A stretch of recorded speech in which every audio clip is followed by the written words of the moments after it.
Hello and welcome to the Week 4 video review for the University of Southampton and British Council's Understanding Language MOOC.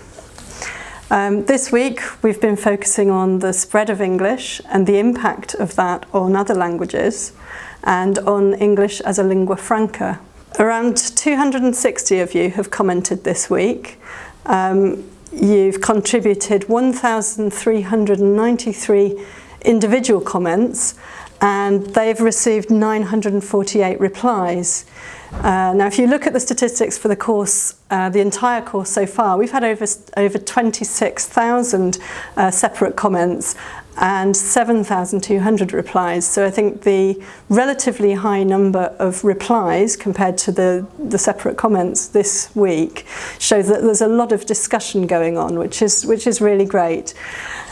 That doesn't necessarily mean that all comments are getting replies or that more comments are getting replies than usual. It may be that certain comments are attracting more replies than usual. And in fact, I've seen a couple of really long threads this week. There's one thread that's been running since week 1 and is still very active. That's the one that probably most of you are aware of by now, about how to say good morning in various languages. And it's really interesting to see the range of languages represented in that thread. If you haven't contributed yet, it's not too late. It's still very much alive. So do let us know how to say good morning in your language. There's another very long thread started at the beginning of this week by Christina that initially attracted some very interesting and relevant comments on language spread and how languages change over time. It has been hijacked over the last few days by Tim, Beatrice, Jean and Raymond.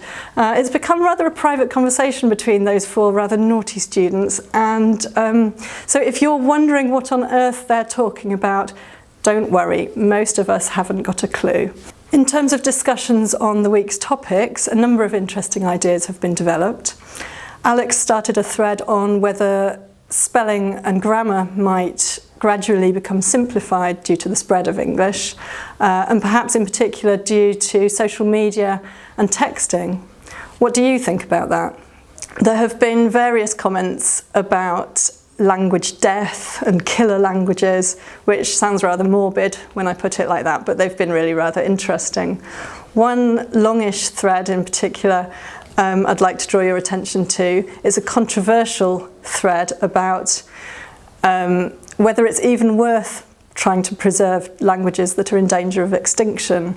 So I'd encourage you to follow the links on step 4.17 to some of these conversations and tell us what you think.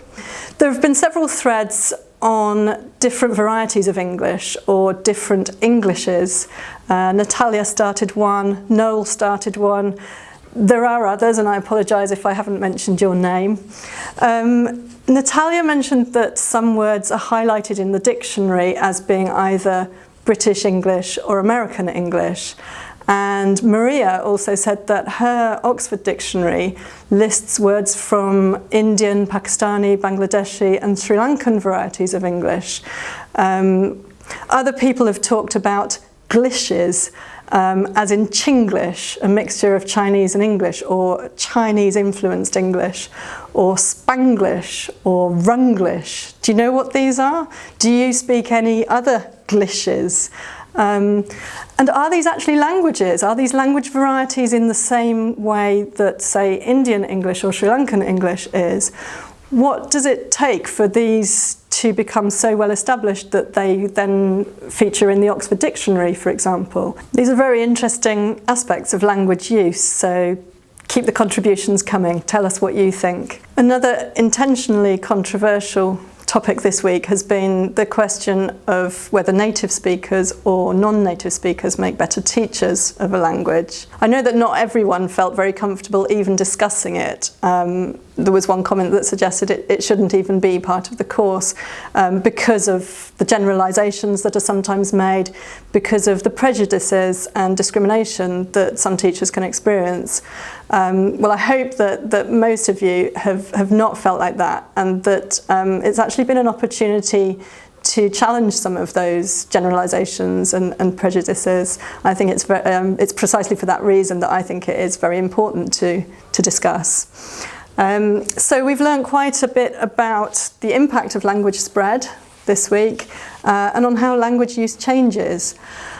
I'd like to have seen a bit more discussion of the implications of this for teaching. It may be that I've missed some conversations about this, so if I have, and indeed if I've missed some really good conversations about anything, please feel free to comment on step 4.17 and link to the conversations that you think are worth highlighting and that you'd like other people to look at if they've missed this week, in case I haven't caught everything. So that's just about it for this week. Some of you may have spotted that the introductory video to week 4 said that this was the final week.